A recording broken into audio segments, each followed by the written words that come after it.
umuntu omnyama ukuze abe lilo igqirha. Indlela zobugqirha zizindidi ngendidi, zidibana kodwa ngendawo. Igqirha ngumntu othe waba nguye umntu okhathazwa zintlungu, uze athi akukhathazwa zintlungu anyangwe ngako konke ukunyangwa kodwa angancedakali. Ngenye indlela ngumntu osuke wathi akabi nantlungu, wasuka nje wanguye umntu olahlekayo. Athi awuba elahlekile abuye senguye umntu ongavaniyo nezinto ezisendlini.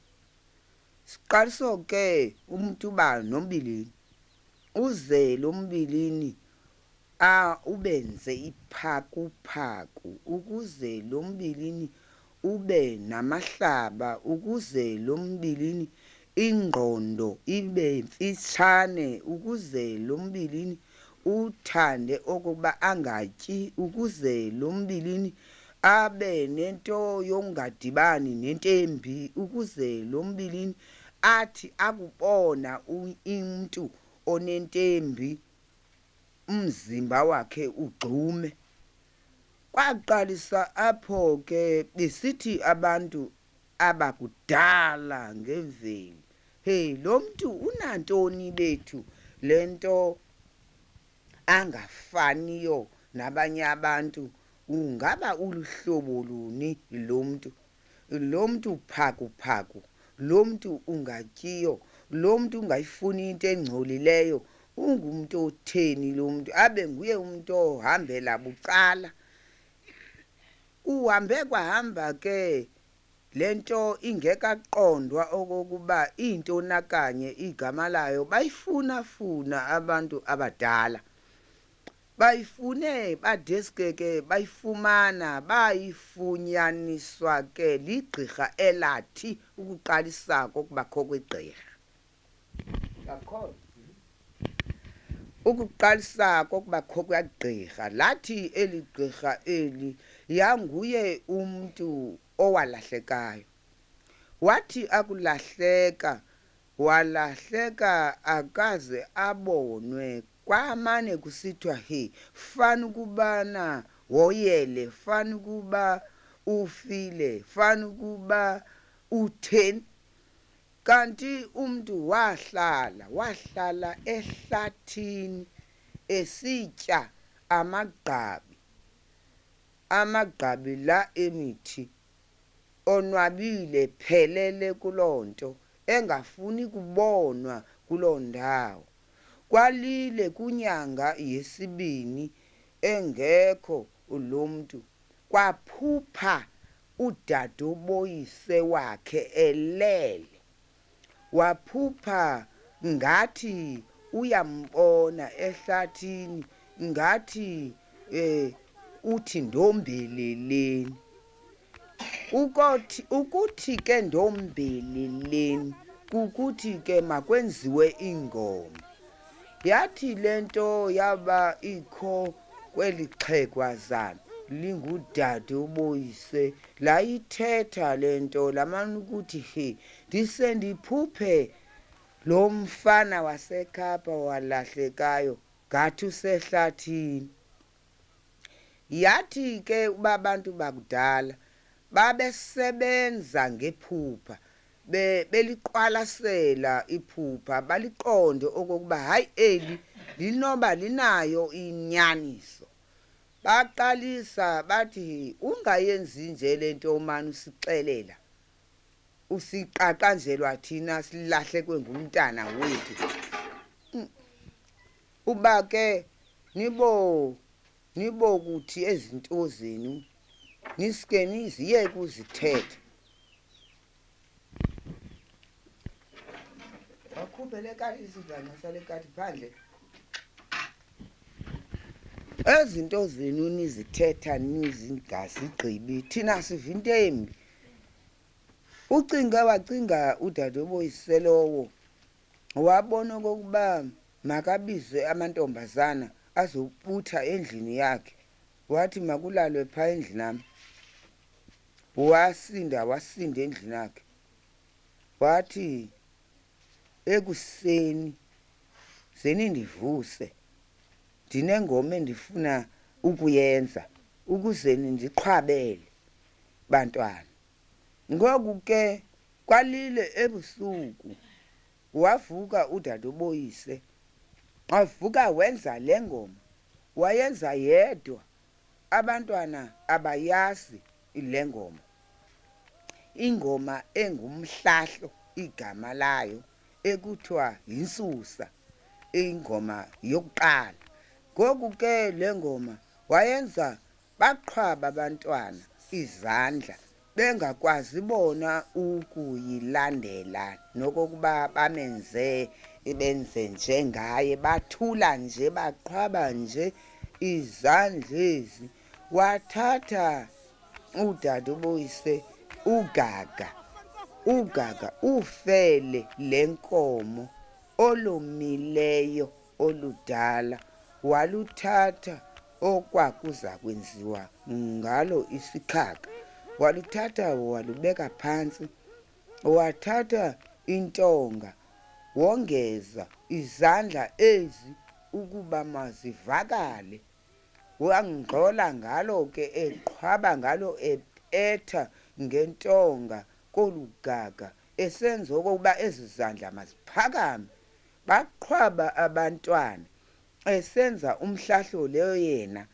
Ngoko ke le ngoma ingumhlahlo, ibizwa ngoba yingoma yokuqala. Ngonje kwalile, xa kunini esenza, waphumla udadoboyise, wathi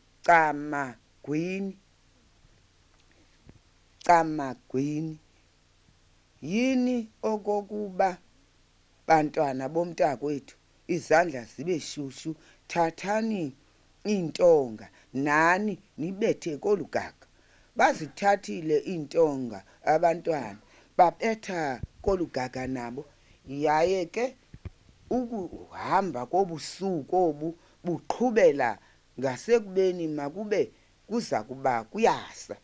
Kwalile besenjenjalo njalo, babona ngomthinzi ongenayo, ungena ugqumathele. Babona okokuba ngumntu le nto ingenayo, igqumathele kodwa. Ufike wathi akungena, banza bona le nto yabo bayiyeka, waxhentsa eziko ngeenyawo zakhe, waxhentsa baze baqinisa ukubetha bengayeki. Uthe kwaba kudala wathi chosi, wathi akugqiba ukutsho, wathi ndiyabulela dadobawo, ndibulela intlombe dadobawo, kungalala umnyama kuvele ukhanya. Ke dadobawo, bekufuneka kusasa uyokundikhelela ubulawo, ukuze ke dadobawo uyokukha amanzi engxangxasini. Loo manzi ke dadobawo xa uwakhileyo uzungabheki ngasemva. Loo manzi ke dadobawo uzuncede ungawasiki kwenye indlu, uwabeke phaa kokwethu. Ukhangele ke dadobawo kwa ilitye apho engxangxasini, uzulikhangele ngezantsi ilitye emanzini, eze elo litye lilingane okokuba uzukhande ubulawo. Waze ke udadoboyise xe ethetha unyana womnakwabo, wathi yena camagu. Ngoko ke kuthe kwakubomba kunjalo, waphinda udadoboyise wabetha ke kwakwesikhumba olugaga, wenza kwale ngoma. Wayenza waxhentsa, waxhensa wade wapila wamanzi. Wathi ke ngoku uyapheza. Yayekwa ke ingoma, akakhange ke aphinde emke. Usuke wahlala egumbini. Kube kusasa njalo ehleli egumbini. Usukile udadoboyise wabheka endlini kumnakwabo. Wafika wathi, sisimanga endisibonayo. Nguye lo mfana kulaa ndlu. Wothuka uyise womfana. Wathi, uthinina? Wathi, ndithi nanku laa mfana kulaa ndlu. Yaye lo mfana ungene ebusuku kuba ndombele ebusuku ndijonge okokuba kude kwalinga ukuza kukhanya impondo zenkomo se kukudala engene.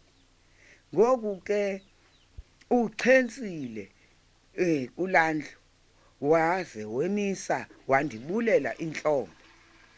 Into ayithethileyo uthe ze ndikhe amanzi engxangxasini, uze ndikhe ubulawo, uze ndimkhandele, uze ndithathe ilitye kwasengxangxasini ngezantsi, uze ndiphinde ndithathe kwalapho imbokotho, ukuze ke ngoku loo nto loo manzi ndingabheki incanda waphethe. Uthi ze ndizowabeka apha kokwabo entla. Eso simanga ndithi mandizosichaza. Uthe ke umnakwabo, hayi sisimanga nyhani, ndiyoyika ngoku ukuya kulaa ndlu. Ebekhe wathethana emva koko ukuba ethethe loo nto. Wathi ke udadoboyise, hayi khange athethe. Wathi ke makuyekwe ke makusetyenzwe leyo ebeyicela into. Wothetha kwakuwe soyika ukona umcimbi. Kuhleliwe ke ekhayeni akwathethwa nto ngunina noyise bakhe. Waze ke wahamba udadoboyise wabheka engxangxasini. Ingxangxasi ke ngamanzi omlambo, indawo athi amanzi kuyo ehle ngamandla. Bhani sebenzani phandle, umntu makambize umntu athethe loo nto kuye phandle.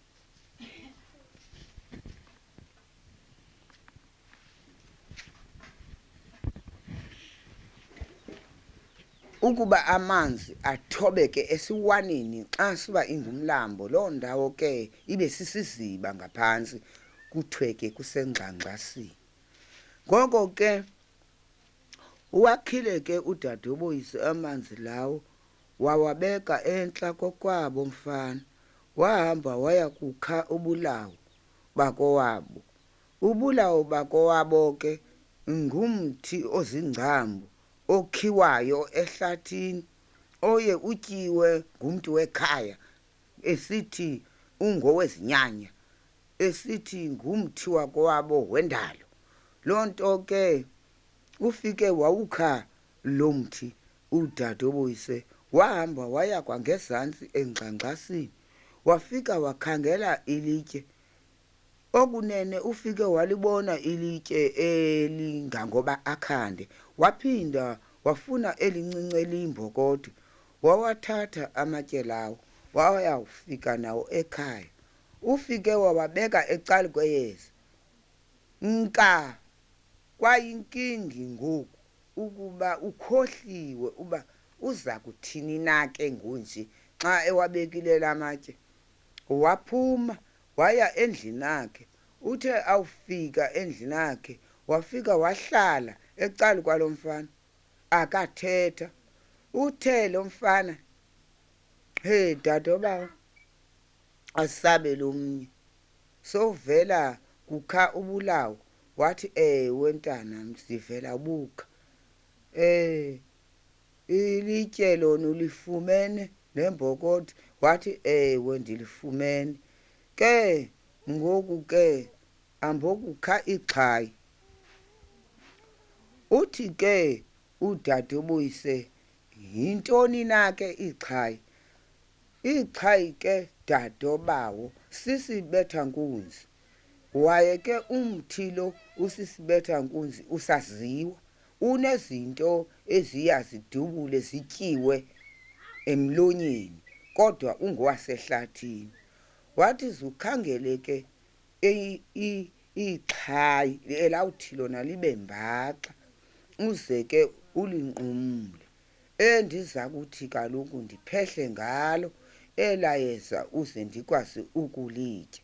Uzuthi ke ngonje ke wamlinganisela uzuhambe ke ufike ulikhande.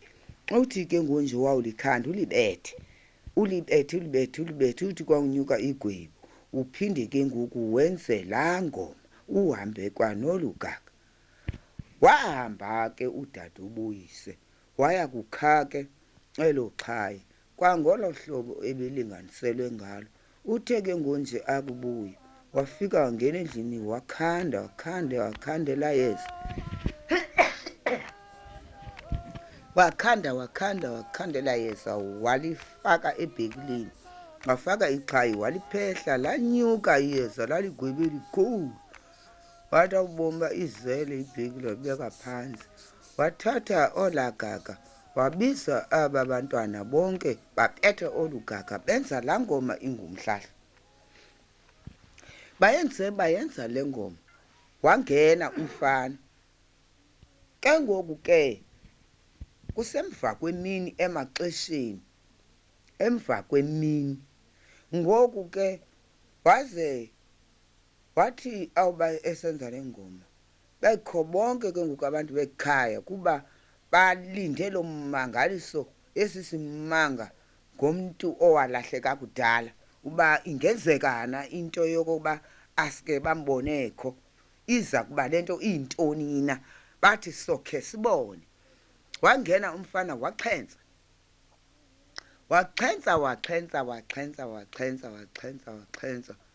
wathi akugqiba ukuxhenza wathi cama kwemiwa wathi dadobawo ndiyabulela okokuba wenze le ntlombe undikhandele umthi wakowethu. Mna ngokuba ndaqashwa sisilo zakowethu into endinayo lonke ixesha ndenziwa kukuba ndingenamkhaphazeleli ngesekudala ndabalilo igqirha yaye ke into efunekayo emayenzeke kum kufuneka kuvunywe ukufa kwam. Ke ukufa kwam kufuneka kuxhelwe ibhokhwe emhlophe ingabi nabala kuze kwenziwe utywala kuphekwe inkobe zamazimba. Loo nto ke kufuneka ke le bhekile ibe sebuhlanti ukuze ke le bhekile le iqale ngoku ithi ize ingene endlini ibe ibikhandele ebuhlanti. Ngalo mhla kuza kuxhelwa le bhokhwe ngalo mhla obutywala bungumango uba kuza kusabutyiwa ize loo nto ke ibe nentlombe eyakuthi ke izipheko zibe ziya kutyiwa ngokuya izipheko kuza kuba kutyiwa utywala kuqale ngokophulwa inyama. Ke ndithetha ukuba ke loo nto mna ke ndigulile isilo sam ke sisehlathini kwacanyaguswa ke yindlu yonke loo ntetho ithethwa nguye. Wathi ke ngoku ke into ekhoyo apha ndiza kuphehlelela abanye abagulayo abayikuhamba njengambona ndiya kubaphehlelela mna ukuze bona babe ngawo amagqirha abo baqajelwe ebugqirheni. Wathi ke makuphinde kombelwa ke uxhense ke waxhensa wesuka ke umfana wabheka phaa kulaa bhekile wafika wathatha elaa xhayi wafika waphehla kwaba bulawu benyuka. Uthe ke ngoko wabutya laye ke ngoku ilanga selitshona wabutya wathi awugqiba ukubutya wathatha iingubo zakhe wagqumathela waphuma nabo wayabuvasa ngasebuhlanti wabuya ke ngoku wahlala endlini. Akaphinda ke ngoku abe nguye umntu ongena kulaa ndlu kadade boyise, wahlala kokwabo. Uhambe wahamba ke ngoku wanezilawulo, kwaqalisa kwakho umntu obuhlungu. Uthe lo mntu awuba buhlungu, hey, elalini apha make siye kulaa mfana ebesombelelwa ngogaga ukuba uya kuyibonana le ndawo ibuhlungu ndinayo. Waye umntu lowo egula enendawo ezibuhlungu emzimbeni, enguye umntu onehlaba, enombilini, enentloko. Wathi akufika apho, wafika bangabantu abavela ekhayeni. Ewe, hayi sihambela apha. Ewe, hayi size kulo mntu akasiqondise le nto singayiqondiyo. Uthe kwa oko lo mfana ngaske wangcangcazela wakhonya esenza kwa into engaziwayo ezawuqalisa ukubonwa ngaye. Wamane ukukhonya he waya kulo mntu ubuhlungu, wafika wambamba esandleni, wambamba ngemva, wambamba esifubeni, wabambelela phantsi ngezandla zakhe.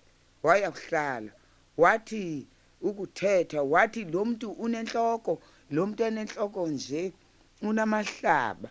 Waye ke lo mntu enomzimba obuhlungu, yona nto yokuqala umntu lo unombilini, kanti ke umntu lo unesifo sakowabo, unesifo sentwaso, ufuna ukuba ligqirha aphehlelelwe.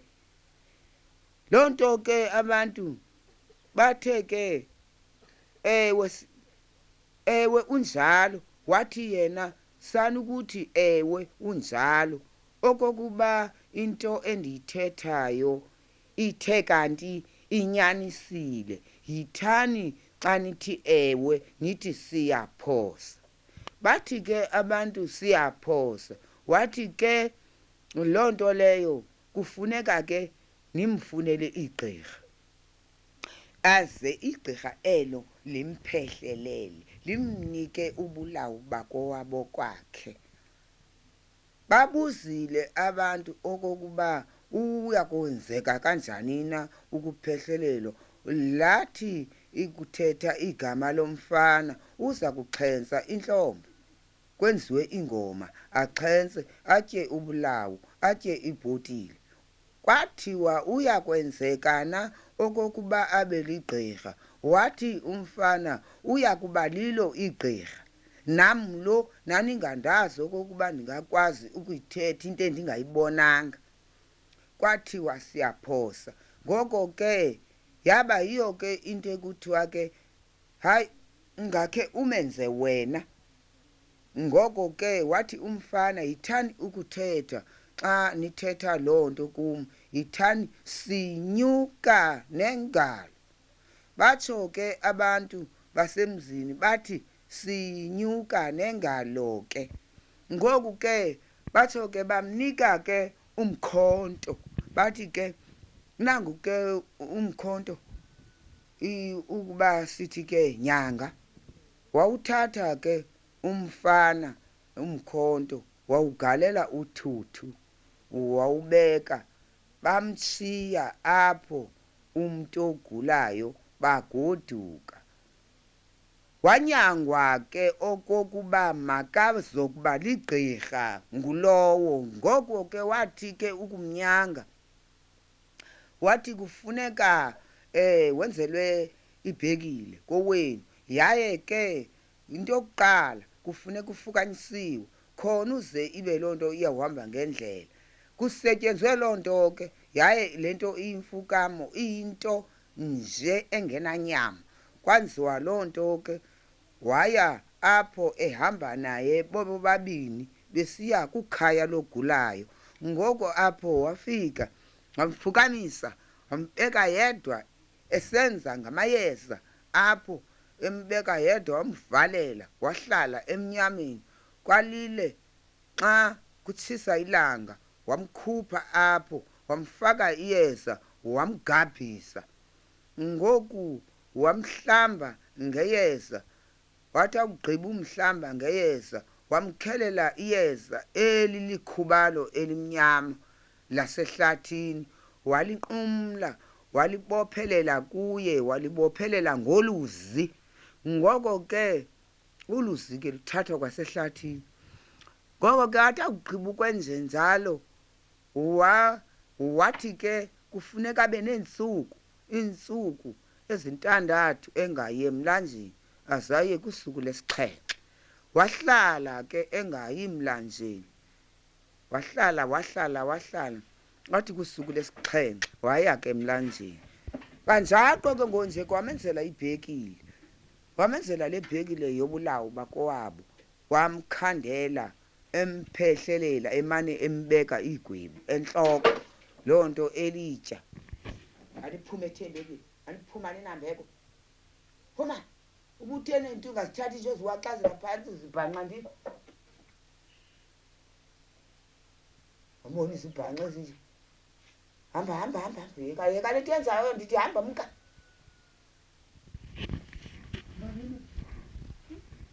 kuthe ke ngonje akuba enjenjalo hayi ke ngonje waqalisa lo wanemibono naye amane ibona xelele abone izinto laye lisithi igqirha eli ndiyakuhlamba ndiyakugabhisa ndikuhlambela okokuba izinto zobugqirha zivele kuwe zibonwe nguwe waqala naye ngoku athi akulala umguli lo azibone ekumazwe azibone esimba amayeza azibone ekhanda amayeza azibone engathi uphethe omnye umuntu ogulayo uyamseza avuke loo nto ayithethe athi awuvuka ayithethe apha egqirheni lakhe lo mfana athi zezanto bendikuxelela ndithi siza kuvela okokuba ndikuphethe ngamayeza uza kuba lilo igqirha igama laloo nto ke kwathiwa ngumkhwetha wegqirha uyaphehlelelwa laa mfana yena waligqirha kwathiwa nguyena gqirha wakhe uhambe ngokunjalo ke ubugqirha bayabuvela ke ubugqirha njalo kundawo ngeendawo abanye bathi xa bevelelwa bubugqirha esuke aphambane esiwe emagezeni angancedwa selapho abe khona agezayo omnye akagezi usuka agule alale phantsi zinhlungu kodwa ke kubonakale okokuba uyagula ubugqirha yinto eyimvelaphi yosiphiwo umntu aphiwe zizinyanya zakhe unyanya wakhe ngumntu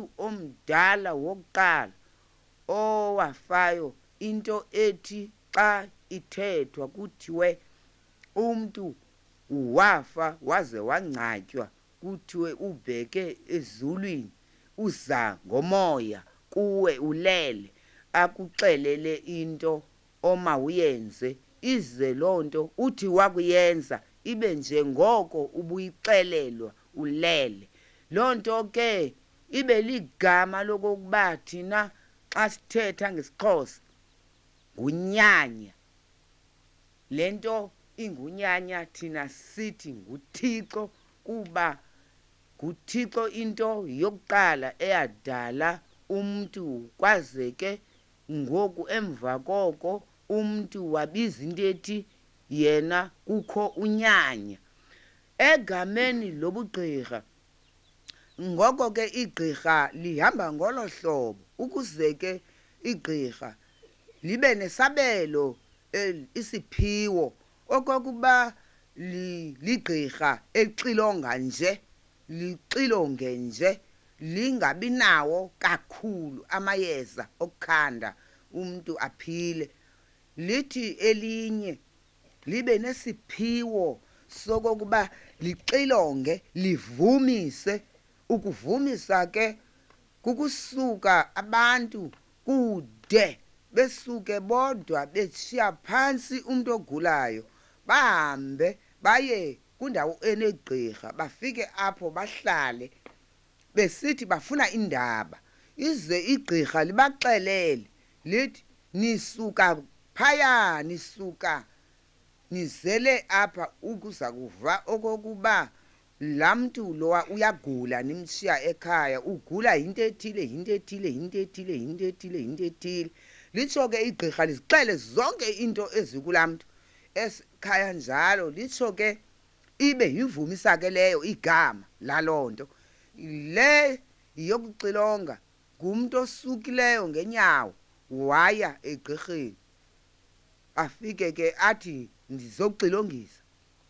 Lisuke ke limxilonge limchaze ke iindawo ezibuhlungu lithi unendawo ethile nendawo ethile.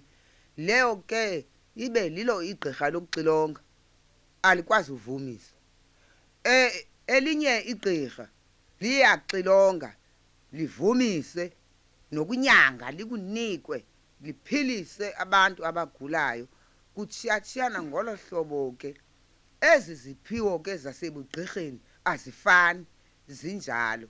Lithi ke elinye libe nokuthi lixilonge nje kuthiwe igama lalo elo gqirha unobumba kuba lona alikwazi uvumisa liphelele kule ndawo yokuxilonga.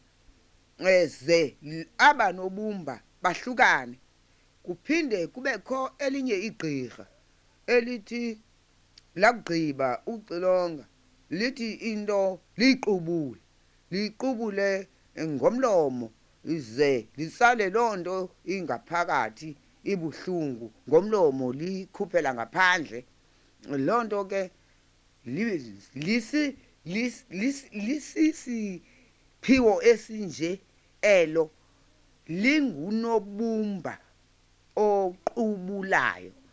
Ize elinye ke igqirha libe lilo igqirha elingakwaziyo ukuxilonga, elingakwaziyo ukuqubula, elingakwaziyo ukuvumisa, elingakwaziyo konke okwenziwa ngabo ukuze lona into yalo ibenye ibe kukunyanga.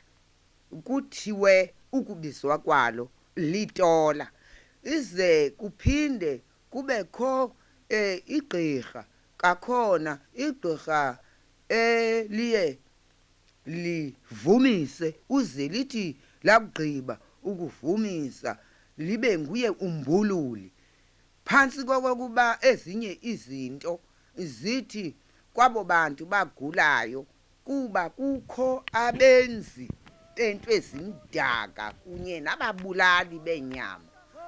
Kuthi kanti umuntu egula nje ikhona into eyenziwayo zizazi ezo zazi kangako. Ize ke lona igqirha elimbululayo liyokuyimbulula loo nto. Lilodwa ke nelo kuthiwa ukubizwa ligqirha lokumbulula. Akuseke.